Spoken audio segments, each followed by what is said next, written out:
Shri Venkateswara gold తాకట్టులో ఉన్న మీ బంగారాన్ని విడిపించి కొనబడును.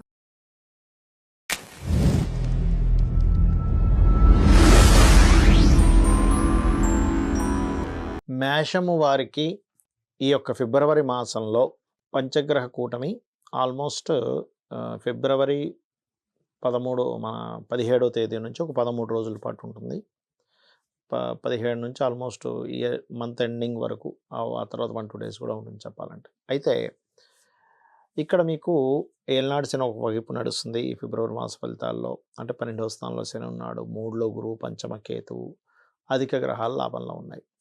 అయితే ఈ యొక్క గ్రహస్థితిని అనుసరించి మీకు ఎలా ఉండబోతుంది ఈ ఫిబ్రవరి మాసము అనేటువంటి విషయాలు చెప్తుంది నేనైనప్పటికీ, చెప్పిస్తుంది సాక్షాత్ లలిత అమ్మవారిగా భావిస్తూ. మనకి ఈ పంచగ్రహ కూటమి ఏదైతే ఉందో ఇది కొన్నిసార్లు ఏమవుతుంటుందంటే, ప్రతి జాతకుడికి కూడా, అంటే అందరికీ ఉండాలని రూల్ లేదు, ఎవరికైతే పంచగ్రహ కూటమిలో జన్మించారో వాళ్ళకి కొంతమందికి లగ్నంలో అయితే, కొంతమందికి ధనస్థానంలో, కొంతమందికి 3వ స్థానంలో అలా ఏర్పడుతూ ఉంటుంది. మరి అలా ఏర్పడినప్పుడు వాళ్ళ పర్సనల్ చార్ట్లో ఒక్కొక్కసారి 4 గ్రహాలు కలిసి ఉంటాయి, 3 గ్రహాలు కలిసి ఉంటాయి, 6 గ్రహాలు, షడ్గ్రహ కూటమి ఉంటుంది, సప్తగ్రహ కూటమి జాతకాలు కూడా నేను చూశాను, అష్టగ్రహం కూడా చూశాను ఒక జాతకం, చాలా రేరెస్ట్. అయితే అధిక గ్రహాలు ఒక భావంలో ఉన్నప్పుడు కలిగే ఫలితాలు ఏంటో కూడా తెలుసుకుందాం ఇప్పుడు మనం. ఉదాహరణకి మీకు మీ జాతకంలో లగ్నంలో అధిక గ్రహాలు ఉన్నాయనుకోండి, 3 నుంచి 7 వరకు ఎన్ని గ్రహాలైనా ఉన్నాయి అధిక గ్రహాలు. అప్పుడు ఏంటంటే లగ్నాన్ని ఎక్కువగా ప్రభావితం చేస్తూ ఉంటాయి. అంటే వాళ్ళ యొక్క తత్వంలో మల్టిపుల్ తత్వాలు ఎక్కువగా ఉంటాయన్నమాట వాళ్ళలో. అంటే కొంతమంది చూడండి, రవి ఉన్నది అనుకోండి, డిగ్నిఫైడ్గా ఉంటారు, కానీ చంద్రుడు కూడా ఉన్నాడు, ఎమోషన్ ప్లస్ డిగ్నిఫైడ్. బుధుడు కూడా ఉన్నాడు, బాగా తెలివిగా ఉంటూ ఎమోషనల్గా ఉంటూ డిగ్నిఫైడ్గా ఉంటాడు. కుజుడు కూడా ఉన్నాడు అనుకోండి, ఎమోషను, డిగ్నిఫైడ్, తెలివితేటలు ప్లస్ గొడవ కూడా చేస్తూ ఉంటాడు. ఇట్లా మల్టిపుల్గా ఉండేటువంటి తత్వాలు వాళ్ళకు వస్తాయని మనం అర్థం చేసుకోవాలి అధిక గ్రహాలు కనుక లగ్నంలో ఉంటాయి. లగ్నం అనేది ఏంటంటే, మనకి జన్మించినప్పుడు సూర్యుడి యొక్క గమనాన్ని బట్టి, సూర్యుడు ఎక్కడున్నాడు, మనం పుట్టిన సమయానికి సూర్యుడికి ఎన్ని డిగ్రీల్లో అది పడింది అనే దాన్ని బట్టి లగ్నం ఏర్పడుతుంది. ఎవ్రీ 2 అవర్స్కి ఒకసారి లగ్నం మారిపోతూ ఉంటుంది, రైట్. ఇక 2వ స్థానంలో ధనస్థానంలో ఉన్నదనుకోండి, ఈ చతుర్గ్రహ కూటమి కానీ పంచగ్రహ కూటమి కానీ ఎన్ని అధిక గ్రహాలు ఉన్నాయి, అప్పుడు మీరేం చెప్పొచ్చు అంటే అది 2 రకాలుగా ఉంటుంది. ఒకటి, మల్టిపుల్ ప్లానెట్స్ ఒకే రాశిలో మీకు రకరకాల దీంట్లో ఉన్నది. అంటే ఏంటి, మల్టిపుల్ ప్లానెట్స్ ఒక్కోసారి 2 గ్రహాలు కూడా శత్రువులు అయ్యాయి అనుకోండి, ధనపరంగా గొడవలు కూడా అవుతూ ఉంటాయి. గొడవలు, ఘర్షణలు అయ్యి గొడవల మూలంగా ధనం వచ్చే యోగం ఉంటుంది.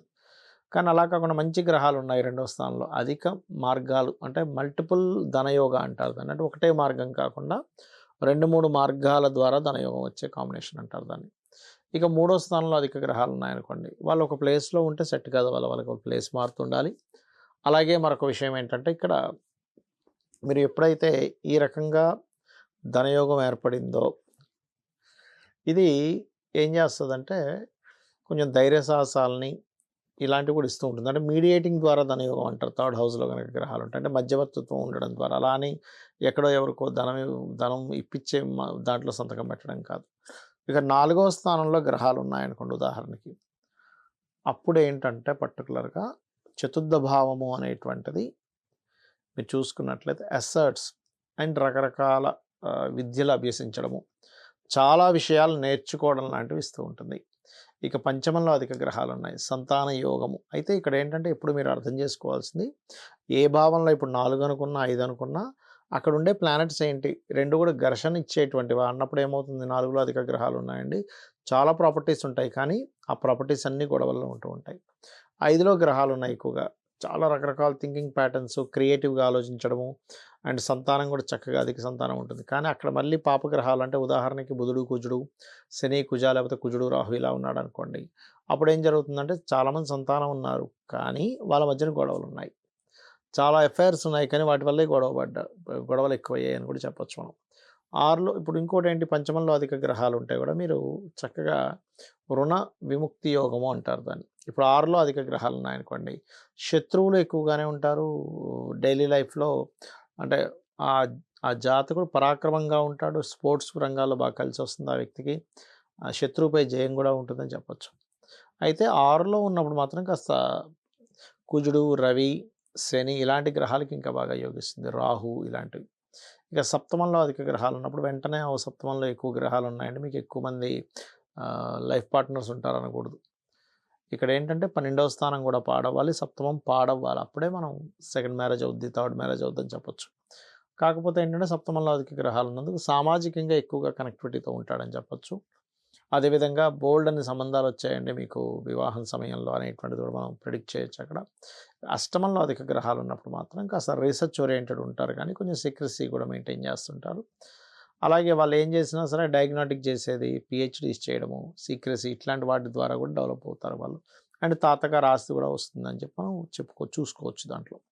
అలాగే 9వ స్థానంలో అధిక గ్రహాలు ఉన్నప్పుడు ఏంటంటే హైయర్ ఎడ్యుకేషన్‌లో చాలామంది చూడండి 2, 3 రకాల పిహెచ్‌డీలు చేశాము. నేను ఒకతన్నయితే చూసి దాదాపుగా 18 పిహెచ్‌డీలు చేశాడు.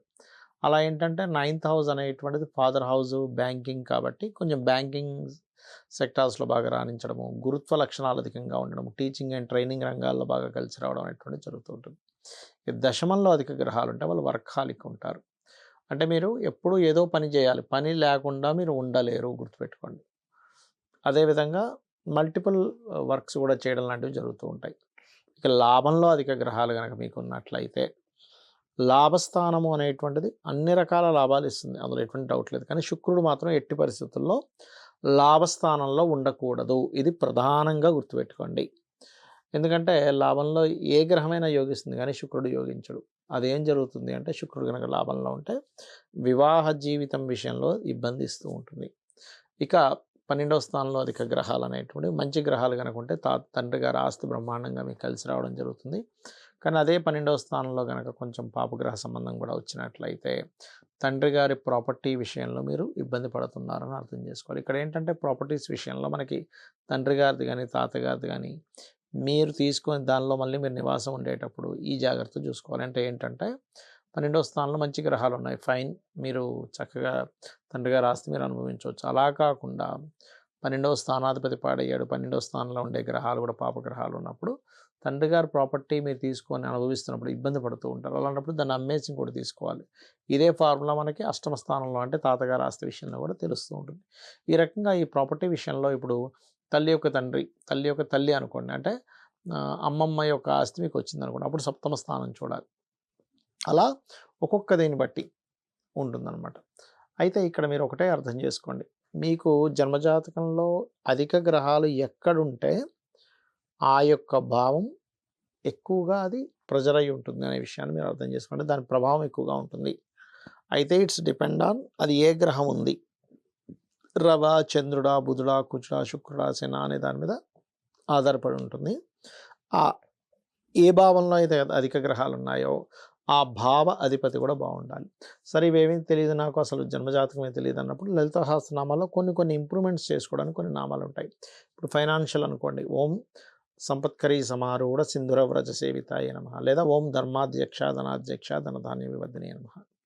మరియు అదేవిధంగా అప్పులు తీరాలి, ఓం అపర్ణాయ నమః. లేదా కొంతమందికి వివాహం అవ్వట్లేదు, ఓం కామేశబద్ధ మాంగళ్య సూత్ర శోభిత కందరాయ నమః. వివాహం అయింది కానీ ఇబ్బంది వస్తుందండి, గొడవలు అవుతున్నాయి, ఓం శివకామేశ్వరాంకస్తా శివ స్వాధీన వల్లభాయ నమః. అలా కాదు ఎంజాయ్మెంట్ లేదు, ఓం ఇంద్రగోప పరిక్షిప్త స్మరతో నాపచింకికాయ నమః. ఈ రకంగా మీరు మీ యొక్క జాతక చక్రంలో ఎటువంటి దోషాలున్నా కూడా ఈ లలితా సహస్రనామాల యొక్క మంత్రాన్ని శ్రవణం కానీ పఠనం కానీ చేసుకుని మీరు చక్కగా మీరు మీ యొక్క జీవితాన్ని ఆనందమయంగా చేసుకోవచ్చు. అలా కాదు మీకు జాతక చక్రం ఉంది, అప్పుడు ఏ భావం పాడైంది, ఏ భావాధిపతి ఎలా ఉన్నాడు, ఇప్పుడు వరకు మనం చెప్పుకున్నటువంటి అధిక గ్రహాలు ఎలా ఉన్నాయి, ఇది ఈ రకంగా చూసుకోవాలి. అన్ని రకాల లాభాలు పొందుతారు లాభస్థానంలో అధిక గ్రహాలు ఉన్నందుకు.